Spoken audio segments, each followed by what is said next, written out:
One of the things I found, which is kind of what you're talking about, is that I don't like the way people come for Eminem. Oh, Uh, I absolutely hate that. I agree with you. because he's white, they're like, oh, well, that's why you're so great because and you got these amazing album sales and all this amazing stuff you've done is because you have fans backing you because you're white. And I'm I like, hate that and take. I'm like, it's literally like racism flipped because it's like, so you're No, no, not no. gonna give him his, huh? It's not flipped. It's racism, and it It's says racism, yeah. at Right. But the it's like it's like and this goes to black people. It's like, yo, you talk about people being racist towards you. That's what I mean by flipped. But Right. then for the same exact reason of why people are being like that, you don't like people being racist to you. You're being racist to someone because they're white. and this And is I'm like, this is do the you start. not see how twisted that is? I just want Like to if interject he on one thing on what okay, you're saying, and this goes back to the sentiment of people saying that black people can't be racist. Right. Because what hmm you're saying is, and I'll explain the reasoning why someone said that, but like that's why I wanted to say with the Eminem thing, it's not that it's being flipped; they are being racist. They are racist. They're being racist. There's not a color attributed to racism, and that's the thing that we hmm need to deal with. It's not a color. But go ahead. yeah, and I'm like, you're trying to diminish his accomplishments because he's white and you got this white privilege, which I don't think, and it's crazy to me because when it comes to hip hop, right? And this is like a sidebar, but when it comes to hip I'm hop, one telling of you, the you're like pushing a button right now for me that I'm getting goosebumps on because I'm, I'm gonna let you go. I'm gonna let you go, but hold up. So it's just like I thought in my mind that hip hop, like the core of it, was rap battles. Like if you could rap battle and do it well, it's one thing making songs, but like if you can like that, I thought that was like one of the cores of being just a grimy gutter MC, right? Getting in front of a stage of people and battling this person. Eminem literally did that for a while. He started from the bottom literally, and moved yeah. up. The way that all these hip hop heads, because I'm not like a hip hop head, but I understand. They're like, yo, this is grimy, this is real hip hop. That's why I'm like, yo, that's racist. Because he's been consistent. He's been doing what he's supposed to be doing. He started the way he started. He's never been like a culture vulture and none of that mess. But because he's white, you're taking away his accomplishments and kind of like passing off like, yeah, if he wasn't white, he wouldn't have been able to do that. Which is, I don't know. And I don't. that particular discussion, I feel like it's a bigger discussion that may have to Break reflect out. itself in another episode. But Mm-hmm. the things that I hear, like I hear people, like actual rappers, say that you need to be who let him into the house of hip hop, and I've heard things like Eminem. I've actually heard him say that he is a guest in the house of hip hop, and I He don't did know, say that. statements like that make me cringe because He did say that. this Mm-hmm. this isn't, at least from my perspective, this isn't a white and black thing. Like you said, this is hip hop. If you're nice, if you have what it takes to build yourself in this genre, I would think there would be open acceptance. But for it to become a who let him in, I'm a member in the guest, I'm a guest in the house of hip hop, like that's just odd to me that we as people who've gone through so many hurdles when it comes to acceptance and racism would turn around and do the same thing to people who are proven at being good at the very thing that that baffles me, and it's a problem for me because I'm hearing it too often now. That's what I'm But saying. It's more and more now, especially as people are getting more information, which is crazy because you think with more information you wouldn't be saying this, but like just hearing it from other people, you're able to hear it more. The information is coming to you more, and I'm like, I like the key word you said is proven, right, proven, and he's proved himself more than other people that you would be like, openly oh, accepting, exactly. So that is and another that's all podcast, but based I just off wanted to mention skin. that. Yeah, exactly, 100%. So, um, here's my thoughts on the Eminem situation, right? And I gotta sit back on this, right? Is Eminem one of the greatest? Without a question. Without a question. Do we think that there's any little bit of Eminem's success connected to the fact that he was a Caucasian? Any bit? Not his ability. Do we think that there's any bit of Eminem's success connected to the fact that he was a white man? No. Answer that. Wait, not white man. Please, that he was white. That he was white. Not that man. he was white. Did he transition into purple recently or something? I mean, no. I know He is white. No, I get you. But if we would have a racial draft, we would have taken him. So. Yes. So I am going to say that, yes, some of it does have to be applied to the fact that he's white. And there's only one reason I'm saying that. We live in a country where the white is the majority and not the minority. So as a result, when you are in a place where people that look like you are the majority, naturally you're going to have a bit of an upper hand, because not only is the hip-hop community black, but a large part of the hip-hop community is white. And there are people who may not have been even in the least bit passionate about hip-hop. They see a white guy doing this, and it's like, wow, let me check him out and see what this is about. He might have been the gateway drug, so to speak, to bring other white people into hip-hop. So, yeah, I would say that a part of his success in this genre probably does have to do with the fact that he's white. However, we cannot place that label as the reason why he is successful. Part of the success is that, but he's just friggin' nice. And because Vanilla Ice wasn't cutting it. No. We're not even gonna go. We're not gonna Vanilla Ice. I had to say it. Yeah, I had to get it off. We're not even gonna go to. We're gonna let's talk about Bubba Sparks. Where is Bubba Sparks? Bubba Sparks was killing it for a but minute, no, though. but he was a decent rapper. Yes, but he was not Eminem, and he was not consistent. So you gotta Eminem's been consistent. Yeah. You got to give him his credit. I think of some of the records that Eminem, like Sing for a Moment is still one of my favorite records. Because, I mean, I remember when there was times where I was, like, going through stuff as a kid, and that record helped me. You know, it helped me. There was a bond between that. And I think that part is overlooked a lot of times because people are like, well, oh, he's just this. And I'm like, yo, but this dude's music helped me, you know, deal with something that I can even talk to people about. Like as an older person now, I can, you know, formulate the sentences or feel confident enough to say something that may be vulnerable. But sometimes that music helps you get through a lot of stuff. So absolutely, 100%. And then on top of that, as someone that listens to a lot of hip hop, Eminem did something that a lot of artists don't do anymore, or even when he was coming up, they didn't do it as much. You could see that it was slowly dying off. He is an amazing storyteller.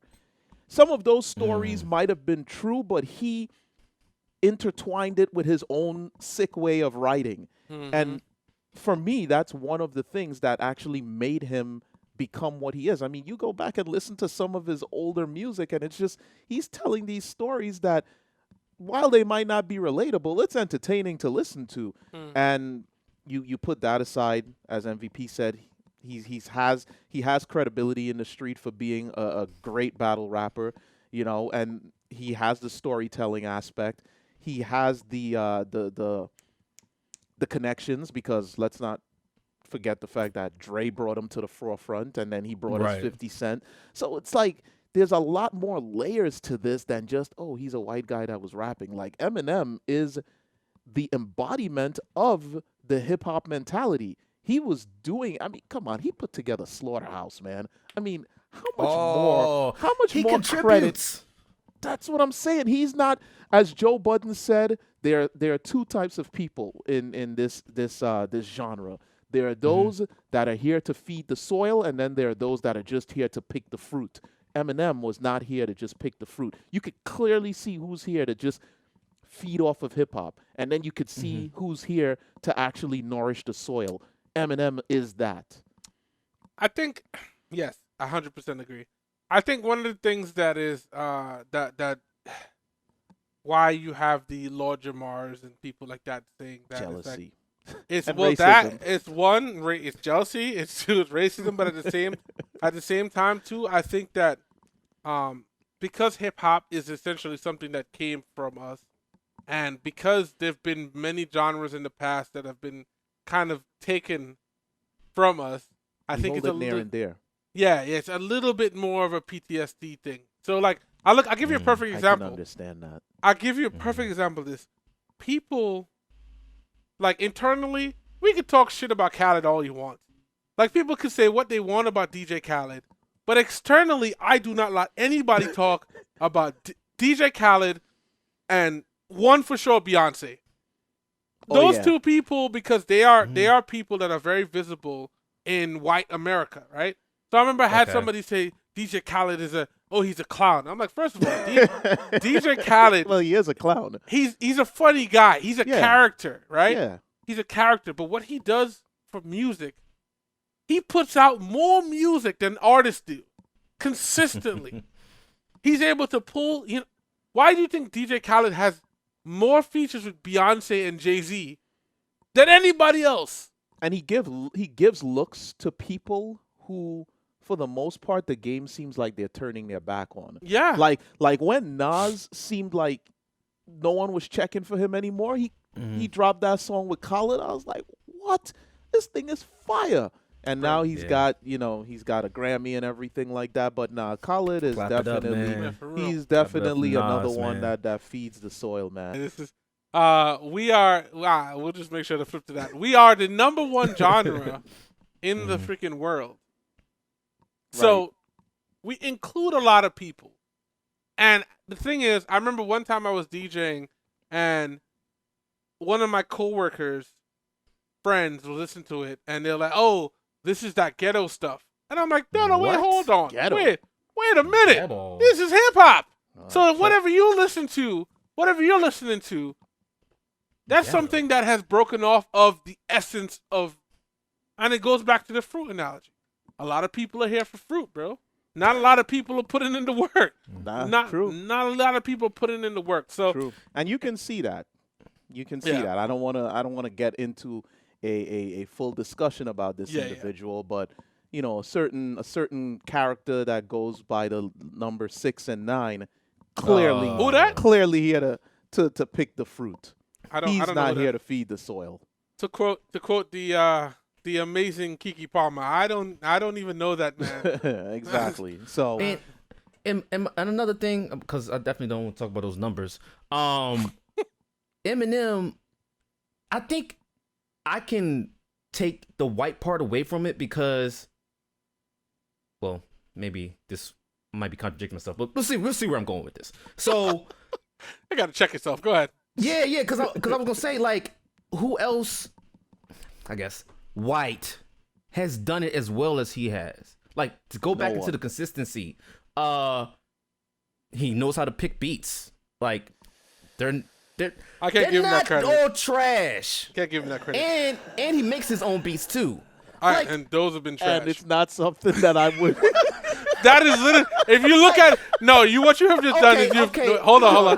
Sorry, mama, I never meant to hurt you. That beat right there. You think that was trash? That was not I'm him. not saying he's 100% fail rate, but his fail rate on picking beats is pretty Really? high. Pretty high. I think Y'all think so? I think so. I do want to say, Insa, what you've just He's done like is taken the up. white Nas. Yeah, you've picked a perfect example and you poked some holes in it. Because if it wasn't for Dre, he would not have been gotten the start that he needed. Dre helped him craft that sound, bro. Cause I was listening to a bunch of stuff recently, and I'm like, yo, Dre helped a lot with that. But so that's where the flavor came from. Then, well, regardless, he has to be like yeah or nah, right? To Dr. Dre. And I'm not saying that it's not 100% fail rate, but first of all, you said he's good at picking beats. I'm willing to bet that he's working with producers that are shopping this to him. But the stuff that I've known Eminem to actually create, like his beats, it's like it's like chicken without the seasoning, bruh. Nah, man, because this new album, you don't think any. It had his it's sound fire. like as It's if he fire. made some of those beats. And I'm saying he probably did, but I'm just when I look at the right. ratio, I'm saying it's a little Okay. skewed in terms of I wouldn't give him credit for that. Now, I give him all the credit in the world for his writing, for his flow, for his cadence, for his style, Mm-hmm. for the artists he's brought to this industry, everything. But when it comes to the beats, that's probably one of the cons. You know how there's always pros Yeah, and cons and everything? That's the beats. I'm going to have to say that's one of the So, cons. so basically, you saying I can't be his lawyer because I fuck Yeah, up if you he's just- winning, you just and like- then I'll be like, yeah, and another thing, Your Honor. Yeah, exactly. It's like you had him on the ground pounding him, and then it's like you slipped. Nah, You gotta- a perfect analogy is like, well, see, my client, he did not shoot anybody, but if you look at his gun, he's missing a bullet. So I don't know. I mean, I'm just saying he didn't shoot Like, anybody. hold on, his gun. though. Wait, he has a gun? Oh no. He's not even supposed to have a gun. He's a felon. But you know, I think at the core, we are always like worried about kind of the losing of music, like hip hop. I think it's too big. I can It's too understand that. Yeah. When you Yeah. mention it in that manner, I think not just in music, I think as a whole, black people have this certain element to them where it's like, I need to hold on to this because I've seen, quote unquote, them take too much of our ownership away from us. So I could definitely see that. It's almost as if you're the child that you play with this toy from time to time, but you know lately you haven't played with it that much, and then you see another kid show up and they're loving it and they're playing with it. And, man, there was one time I threw a tripod in the trash. I went to my neighbor's house and I saw that very tripod in his house with a camera sitting on top of it, and he's using it. And I was like, "This mother, he took my," and it was in the trash. I was upset. But I think it's the same type of thing. It's like, you know, as long as Yeah. someone else isn't taking it and doing with it what we couldn't, it's like it's okay. But I get what Kyle is saying with the bit of PTSD and then, you know, associated with different sounds out there. It's like, wow, he came along and he did it better than us. So I can understand You think that's what that. it is, doing it better? Well, no, it's not even. It's not even In the some better part. cases, I would assume that. You get someone just- like a Lord Jamal who probably, you know, he's probably a little salty that he didn't get the kind of look that an Eminem got. But I don't know if it's. I mean, I guess I could see that, but for me, I'm not looking at better. He did it. He did it exceptional. He did it without a Correct. question. He did it definitely exceptional. I don't know if I'll go all the way as better, because for perfect example, it's like looking at all the allegations about Elvis and how he just like ripped that style off, you know, from different black artists, and not necessarily he did it better, but he commercialized it. Right. And because, as you going back to your statement earlier, they're in the majority, so seeing other people do it, it's like, okay, cool. Well, this must be the cool new hip thing. And I'm like, no, you get. That's why I look at people giving Bruno Mars like shit, and I'm like, I don't understand. That's a new one that's bothering me. I don't understand. What are they giving them? Oh, but they're saying that he's essentially like he's appropriating culture What and is making his it his background, own. by the way? He's Hawaiian, I think. This So- is the part about the black culture that always bothers me. Like we get people that come in and they're bringing new sounds, and it might not be 100% new, but they're adding to what we have created, and it's like instead of enjoying that and opening arms and saying, let's see what we can do to build upon this, it's like, let's bash them. I don't get that. I saw that. That always makes me cringe. I saw him on I believe it was the Breakfast Club, and they brought up the question, and I was just like, really, Bruno? That's who they're bringing the heat to? Like, But wow. the thing about it is, at the end of the day, is you have to look at the people who are, like you said, feeding the earth versus taking the fruit. I don't look at Bruno Mars as someone who's Not just at all. coming in and taking the, and then disappearing. His man is constantly talking and constantly working. Like he's, there's a lot of things where I feel like we need to stop, once again, looking at the symptoms and look at the reasoning for stuff. And, we could go on and on about that, but like, I just think at the core, there is a slight benefit, Of course. but at the end of the day, it doesn't trump the hard work. Correct. God damn it. Yeah. You And can't, that's where I stand as well. yeah. Right. Let's not diminish the hard work that he's put in to just say that he has he's taken from the culture or anything like that. Let's give the man his flowers while he's here, because Yeah. you know, if Eminem died tomorrow, it would be a completely different story. Yeah.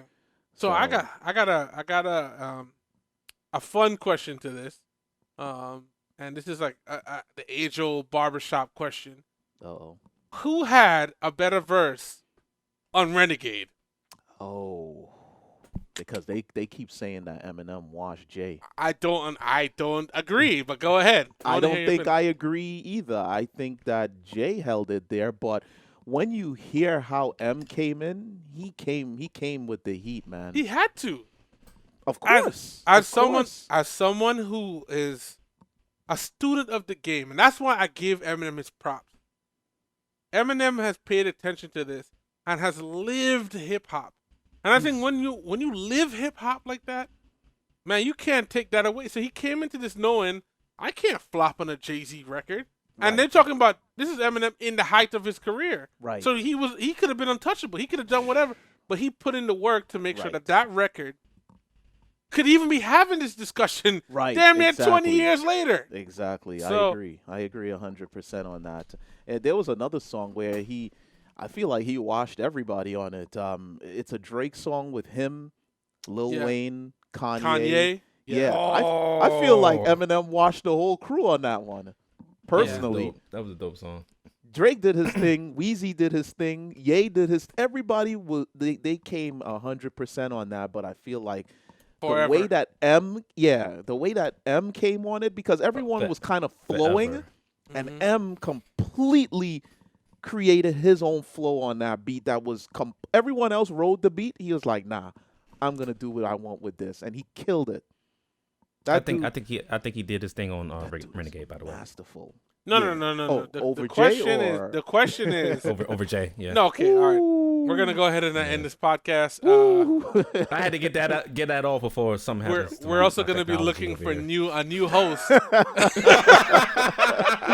Oh, No, I guess I'm just gonna take a vacation, huh? Oh, snap! Take a vacation. Oh my god. No. A lot of jazz. No, I mean, A listen. couple of. Everybody's entitled to their own opinion here at Juxtaposed, even if Thank it's wrong. you. That's the point. That's the point, y'all. Even if it's wrong. Safe place. You can be wrong. No, I don't think it was bad. Here's the thing. You know what? Nostalgia is a hell of a thing. At the core, nostalgia is a hell. Like Jay-Z, you could do no wrong back then in my mind. I mean, I had, so many records from him. I had physical copies of records back when I didn't really do that of Jay-Z that I listened to till the CD scratched. So, like, like Jay-Z. CDs. Yeah, Jay-Z was that guy for me and still is. I mean, looking at how he's transitioned, I like untouchable in my mind. And any track that Jay-Z's on, they're gonna compare the other rapper to 100%. him, because they said on was it Pound Cake? They said Drake washed him. People just want to see Jay-Z lose, man. Pretty much. But that's good, because that tells you that you're doing something it, right. right. Because if you're Yeah. trash, nobody wants to see Nobody you fail. cares. They're like, yeah, whatever. So Um, that's a feather in his hat right there. For real. But all in all, I guess to just summarize my opinion on this, Eminem is hip hop, and no one can take that away from him, Yeah. regardless of what you think about him or his ethnic background or his privilege or whatever. He is the embodiment of what this genre strives to be. Agreed. I like that. Cool. So on that note, it's been great. This is It This has has been a first short too. We just did a short clip within a short clip. So this is this is good. This is good. Content is king around here. So correct. definitely. And if it's a winning formula that the people like, we can Hey, keep doing it. I'll for jump real. in to do some Hell shorts yeah. from time to time. yeah. So definitely appreciate my man Goat. For showing up. Of course, anytime, man. Yeah. You mention it, I show up. I respect that. With the respect that. fresh background, man. Yeah, Come man. on, go. You gotta come through with the fresh background Come again. on, I can't All have the white. people Yo, I said it one time and I'll say it again. If it ain't white, it ain't right, bro. Okay. Nah, I'm just kidding. Oh, what? Perfect episode to say that on, too. Oh my goodness. I'll tell you a quick funny story before we go, but there was one time, because I have a fish tank downstairs, and I was having some issues with my fish, so I brought in a company that does this. That's their work. They work on tanks and pools and ponds and things like that. And the guy, he did his work, everything looks good, fish are swimming, everything's happy. But some of the rocks they gave me, they weren't as white as I wanted the rocks to be, because I wanted it to stand out more in the tank. And he was like, okay, well, because it's not as white as you'd like it to be, what I could do is I could talk to my boss, and he could get you some more rocks that are, a little bit more white, that what you're looking for.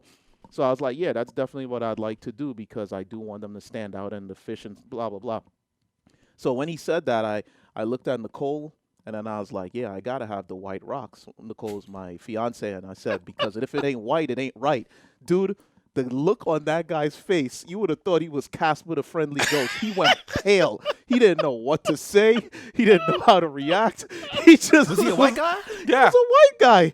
He just stood there like, and the reaction on his face just led me to feel this internal embarrassment afterwards. Like, Aaron, you need to shut up, bro. Like, I was trying to be funny, but I didn't. He was like, hell yeah. Oh, that would have been, if he had been like, oh. So that sounds like there's one of the sketches that Dave Chappelle had done, and he's like at the end of his calls, like the people that like the white people that he works with, they never know how to end the call, so he's always like, he'll say something random. He's like, hey, all right, so zip it up and zip it out. And Daryl was like, all right, zippity doo dah, and then hang up. So he's like, he does that all the time. And I think in those cases, it's always like, shit, what do I respond to this? Like, I don't. It's just like that moment where it's just like, okay. Listen, his brain blue screen there for a second. He's like, oh, too much processing. Too much processing.